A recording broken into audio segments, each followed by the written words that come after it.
Hello YouTube, Dave here again. Welcome to day 2 of my video journal for my week leading up to Hal-Con. So in yesterday's video I'd shown off some of the pre-made characters that I've already completed for my D&D 5th edition games that I'm running at the convention. So today I thought I would go through the process of creating a character, sort of showing everybody the process that I'm going through. So this is one of the 8th level characters, so again, background is something that I'm really not going to be focusing on at this point in time. It's a detail that I might fill in if I have some time, like some spare time leading up to the convention. So we'll sort of see how that goes. So already with the first level characters, I made 8 different ones, different classes. So there was like sorcerer, wizard, bard, fighter, paladin, rogue, and geez, what were the other two? I can't remember now, but I'm looking to use up the other classes that I didn't touch the first time around. So I'm going to have the 4 traditional classes. I already have a fighter, I already have a cleric made. I'm going to be making a rogue character as well as a full wizard. And then the other classes that I didn't use last time I'm going to be using here. So I'll be making a druid, I'll be making a ranger, I'll be making a warlock, and I think those are the ones that weren't used before. So I think those are the only classes that I didn't touch, because I think there's only 11 classes in the 5th edition book. 1, 2, 3, 4, 5, 6. Oh, I'll be making a monk as well. So yeah, so that'll be all the different characters, classes made throughout the 2 different games. Each one will have sort of your traditional set of 4, as well as 4 other different types of classes. So we're going to get everything filled in. Today I'm going to be making my Wood Elf Ranger. So there's a few things again that I want to sort of keep in mind with these characters that I'm creating. Number 1, I want these to be as quick and easy to make as possible, because I'm making 16 characters.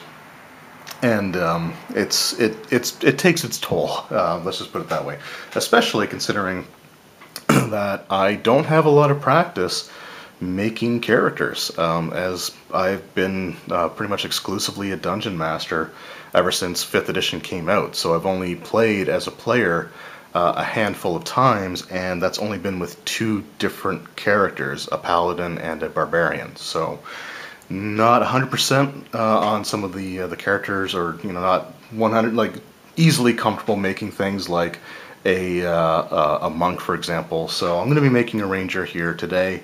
I'll be using the standard array because that's just an easier thing to work with. I will also not be using feats. Instead, I'll just be using the ability score boosts. I kind of prefer taking that approach because, again, I want it to be as simple as possible so that the game can flow as simply as possible. So the first thing we got to do is write down our stats. So the standard array is 15, 14, 13, 12, 10, and 8. So the wood elf that I'm going to be making gets a +2 bonus to dexterity automatically, and gets a +1 to their wisdom, if I recall correctly. So let me just quickly check that out, but I'm pretty sure that's what the wood elf gets, because they are not, they don't get like intelligence. That's the high elf. Wood elf is wisdom +1. Okay. They also have proficiency with like the longsword, short sword, and all that stuff from elf weapon training, but they get that all from their class anyway, so I'm not going to worry about that. They also get Mask of the Wild, so they can attempt to hide even when they're only lightly obscured. So that's kind of, that'll work well for the ranger. And they have a speed of 35 feet. So, I get ability score increases at 4th level and 8th level. This is an 8th level character. So let me just put that there. So, the first thing I'm going to do, I'm going to build this as I would a 1st level character. So I could put the dexterity at 15 and make it a 17, but I'm actually going to put it into the 14, so the dexterity goes from 14 to 16 automatically. And for wisdom, I think I'm going to put it in the 13 and increase that up to a 14. So wisdom is what they use for their spells, but I don't think many of the spells that I'm going to be taking, I'm going to try to avoid the ones that have saving throws, and I'm going to focus on ones that more or less work with what they work with, like if they hit with their weapon attack or other utilitarian stuff. So we'll sort of see how that goes. So for the other stats, I hate to do it because it seems just so, stereotypical, but charisma is going to be a dump stat. This is a ranger, they live out in the wild, so social graces or worrying about appearance is not really a concern of theirs. I'm going to put the 12 as strength, because this will be an archer-based character, because I'm going to have a couple of melee characters already. So I don't want to overdo the melee character, so this will be a ranged attacker primarily. And the 15 I will put for Constitution. Alright, and that leaves the 10 for Intelligence, so we're just going to go ahead and put that there. Alright, so at 4th level, we get an ability score increase, and then we get another one at 8th level. So the 4th level one I am going to put into Dexterity to put that up to an 18, and that's really as far as I'm going to go with that. With that one I could bump it up to 20, but I'd rather do something else with it. So with that, I think I'm actually going to put it into the second one. I think I'm going to put it into Wisdom for the spell casting, just to be on the safe side. Let me just double check that. I'm almost 100% positive that Ranger spell casting is Wisdom, but just in case I'm wrong, DC, nope, Wisdom modifier. So okay, perfect. Yeah, so we'll put that up to a 16. I don't have any other odd numbers, so I'm okay with the Constitution being 15. That's totally fine. I'm not going to worry about that. So we have that information, and I'm just going to zoom out a little bit here now. Alright, so there's a few different choices that need to be made for our Ranger character. So let me just get to the Ranger. Nope, not the Paladin. So we got our Ranger here. Alright, so some of the things that we need to settle on. Maybe zoom back in a little bit here. So some of the things that we need to settle on for our Ranger character is their fighting style. Their favorite enemy, it again doesn't really factor in. I don't think it's going to factor into this adventure much at all. So I'm probably going to go with like orcs and goblinoids, but we'll do that. We'll set that in there. Natural Explorer, I believe, requires a terrain type. So I will again make that 4. So he's not going to get the most use out of his abilities, unfortunately, as far as some of that stuff goes. But there's still some useful things that we're going to get. So fighting style is going to be archery, which gives a +2 bonus on attack rolls, which is good. And we go all the way up to 8th level. So we get Land Stride. Okay, so there's not too many choices that we need to make. As far as the type of Ranger archetype, I'm going to go with the Hunter. And so I get 3rd and 7th level abilities. I will be taking probably Colossus Slayer. And this is a little bit of metagaming, but Colossus Slayer will work better against. There's 4 different encounters that are going to take place in this adventure, and 2 of them are against single targets. So I could take something like Horde Breaker, which allows you to attack something else within 5 feet of whatever you're attacking, but that's not going to come up as much, and we're already losing some usefulness from the character. I actually considered making this a Dwarf Ranger, to then give them like mountains and stuff, which may make a little bit more, have it be a little bit more useful, but ultimately I'm going to do something else, I think, with the I made a dwarf in the other one, so I kind of want to try to stay away from too much double dipping sort of thing. But I do, and I have minis for the Wood Elf Ranger. I have more of those, and I can find them more easily than I can Dwarf Ranger. So anyway, so we'll go with that, and I think we will also probably go with Escape the Horde. which just gives a disadvantage on attacks of opportunity if someone closes in and they decide to move away. So we got those choices there, and that's pretty much it. Extra attack, land stride, so moving through non-magical difficult terrain, cost no extra movement. And that's pretty much it for that. So the next thing we need to decide on is going to be our background, and I'll start filling in some of these numbers here as well.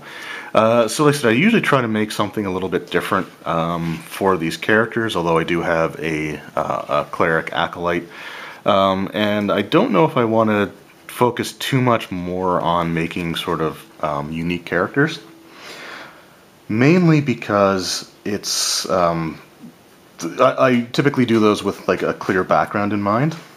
So I think what I'm going to do, I was thinking soldier potentially, but I think I might just stick with either the hermit or the outlander.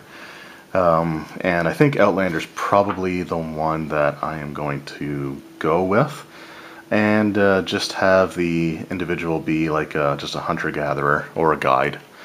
So wanderer, so the characteristics, the background, personality traits, so you choose 2 of these. And I'm just going to write down the numbers, and I'll type it all in off camera, because that's, you know, I'm not a very good typer, so I'm not going to subject anyone to that. So I will probably take 3 and 5, I think. So I once ran 25 miles without stopping to warn to my clan. Okay, definitely a typo there. So without stopping to warn my clan of an approaching orc horde. I'd do it again if I had to.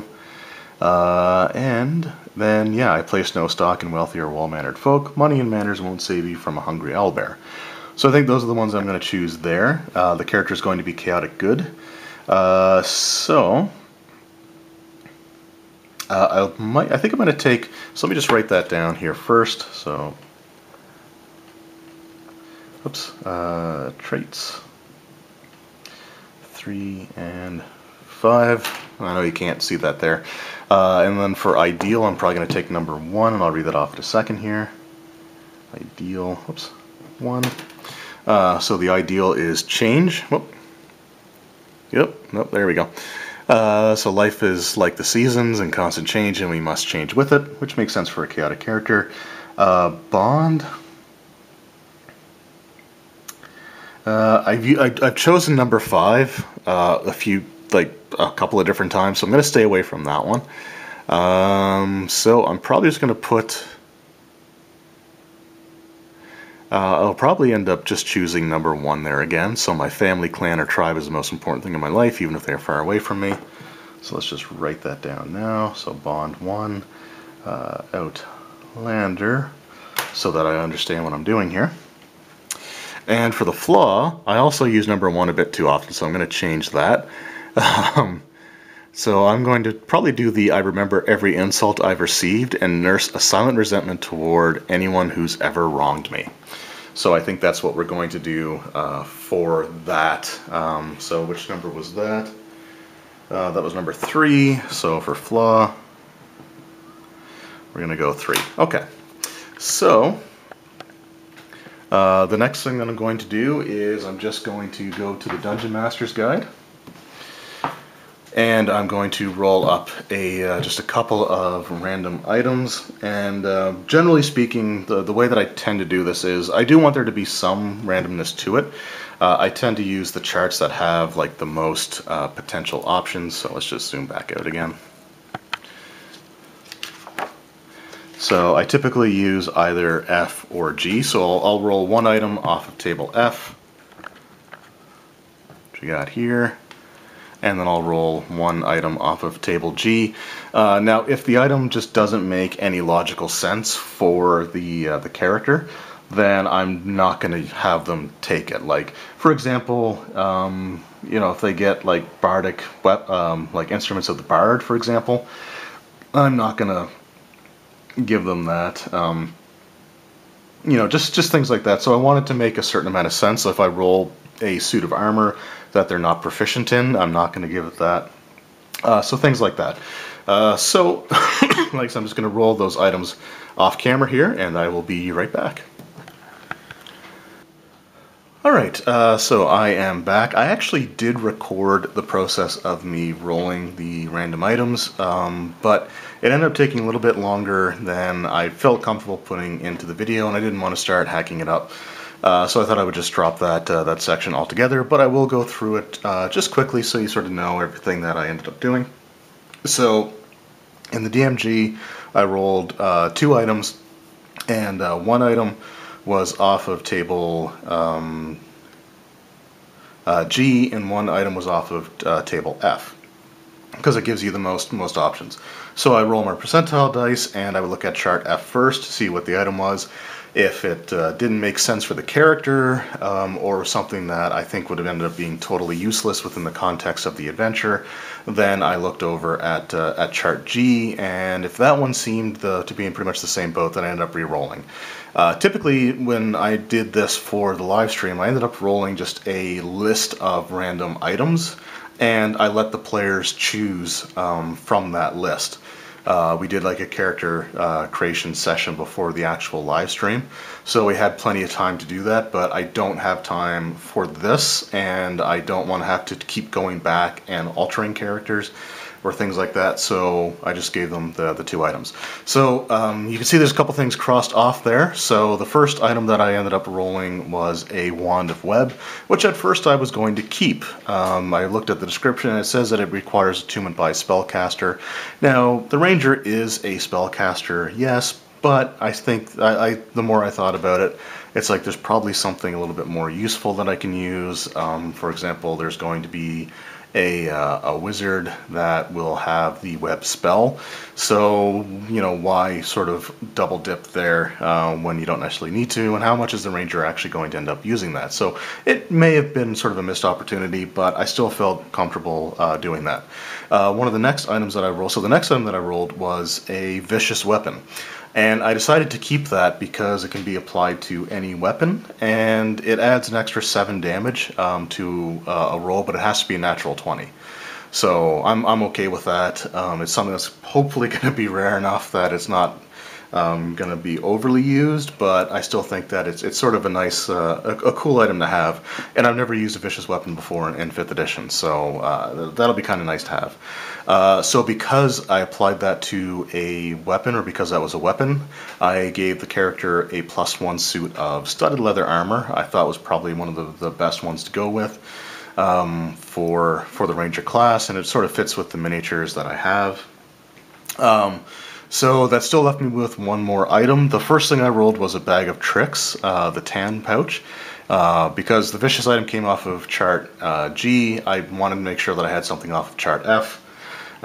So I was going to go with that at first, but I looked, and you can use it to summon like 8 different creatures, and I don't think they're all in the player's handbook. And the more I thought about it, I also kind of realized that just because someone's going to a convention to decides that, hey, I kind of want to play an RPG, that doesn't necessarily mean that they're going to have their books with them. And if most of those monster stats are in the monster manual for the creatures that you can summon with the bag of tricks, it's just basically a leather pouch. You pull out this like fuzzy ball, you throw it on the ground, and it turns into an animal. So the issue that I kind of have with that is that I don't want to take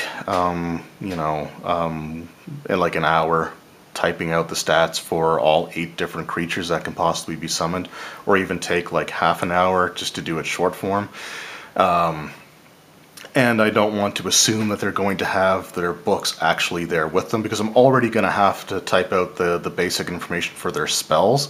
So I decided against that, and I rolled a second time, or a third time I guess, total, or second time, yeah, I rolled a second time, and it came up Braces of Archery, which is +2 to damage, which just feels perfect. Like, that makes total sense for the character. Got a magic weapon, Braces of Archery, and +1 stud leather.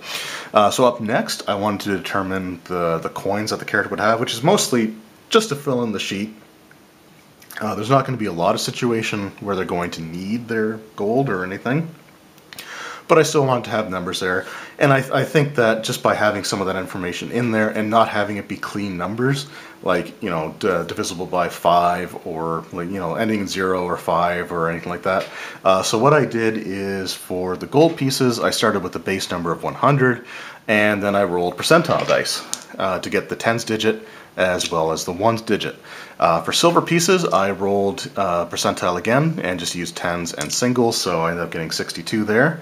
And for both the platinum pieces and the copper pieces, I just rolled a single d10 because higher level characters probably won't have much copper on them, but they may have a few in case they decide to, give it to someone who needs it or use it to buy drinks or stuff like that. So I just thought that would make sense. And the last thing I did was I chose the skills that the character is going to be proficient in. So perception is just an elven proficiency that you get just for being an elf.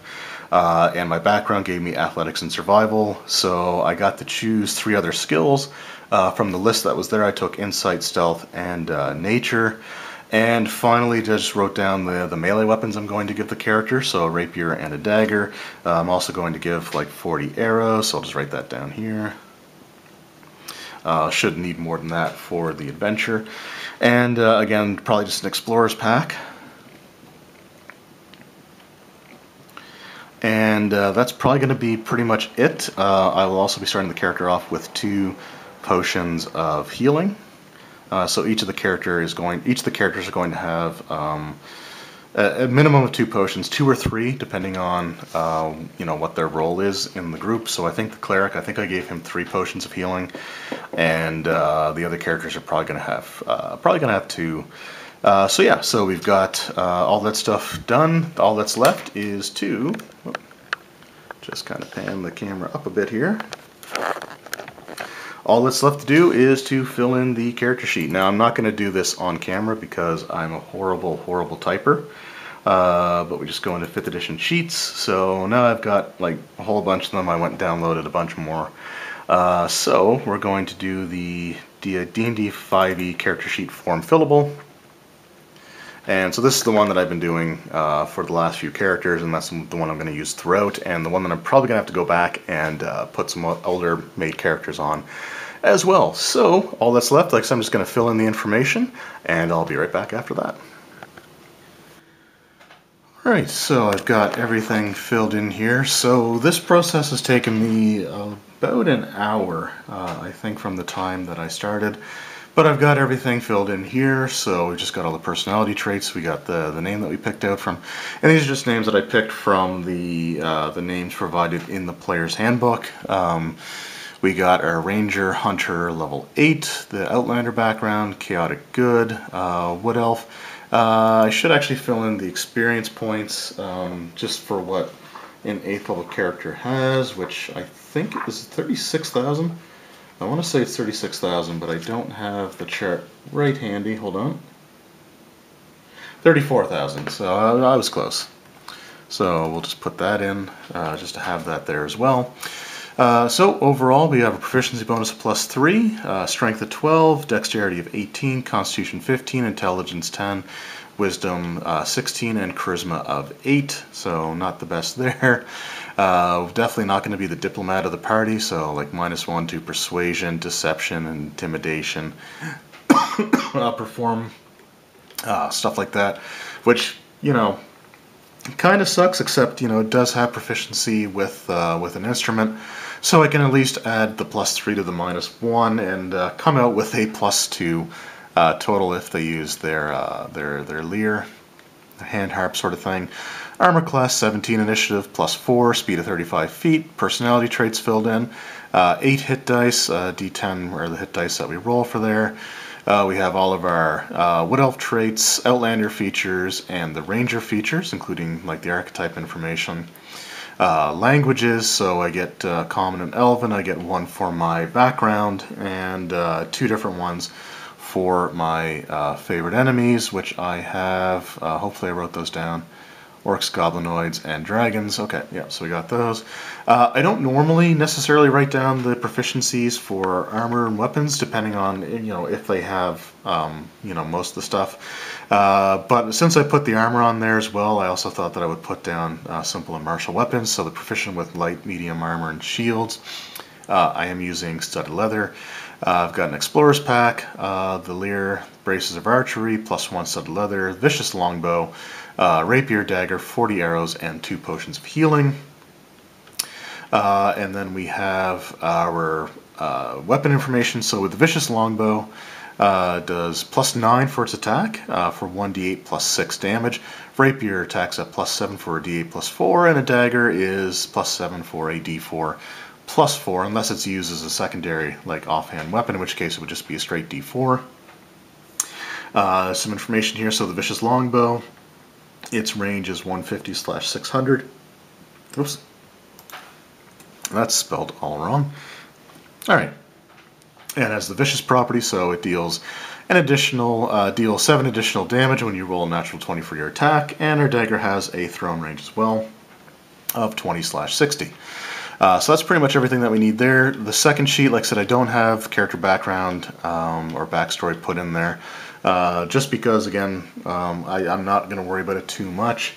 Unless I have the time to do so, but like I said, it's taken me a little over an hour to get to this point, having done everything else. It's actually currently 20 to 2 in the morning when I'm recording this, so I'm trying to get a couple of these journals recorded ahead of time so that I can focus, have a little bit more time to do stuff during the week. So we just have that little bit of information thrown in there, and then we have our spells, of course. So we've got Ranger's spellcasting class, Wisdom of 14, or Wisdom of spellcasting stat modifier. We have DC of 14 and an attack bonus of +6, 3 for proficiency, 3 for wisdom, 8 +3 +3, 14. And so the Ranger gets a total of 5 spells known by 8th level. So I decided to give 3 first level spells and 2 second level spells, which just seemed to make the most sense for when they gain the certain spells. So I went with Cure Wounds, Hail of Thorns, Hunter's Mark, and then Bark Skin and Lesser Restoration. Don't know how often either of those are going to come into play. Bark Skin just makes it so that someone has a minimum AC of 16.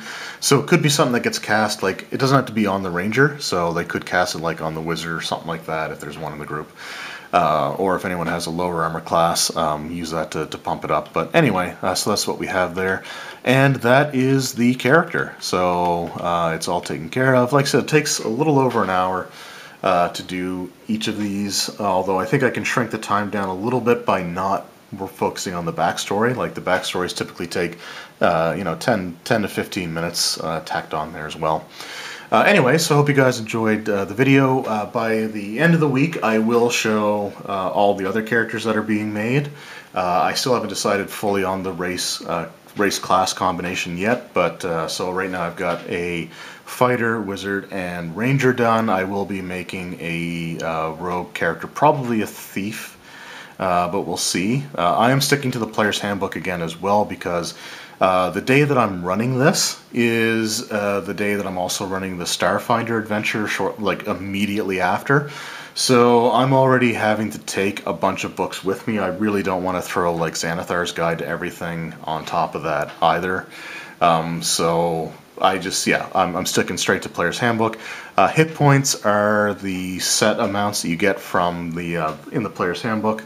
And yeah, so that's pretty much it. So at the end of the week, I'll show the other characters that I make. I still need to make a monk, a druid, a warlock, in addition to the wizard and rogue. So I'll try to get those done over the next few days, where I think we're going to be getting into a little bit of crunchiness, but we'll see what we can do, because I still got to make some hand-drawn maps for some of these adventures as well. Anyway, thank you guys very much for watching. I hope you've enjoyed my journey so far, and be sure to come back tomorrow. And I'm going to be sort of doing updates and be drawing the map for the ship from the Skittershot adventure. I can't remember the name of it off the top of my head, but that's the one that I'm going to be starting in tomorrow's video. So anyway, once again, guys, thank you very much for watching. Hope to see some of you at Hal-Con if you're in the area. Anyway, until next time, take care.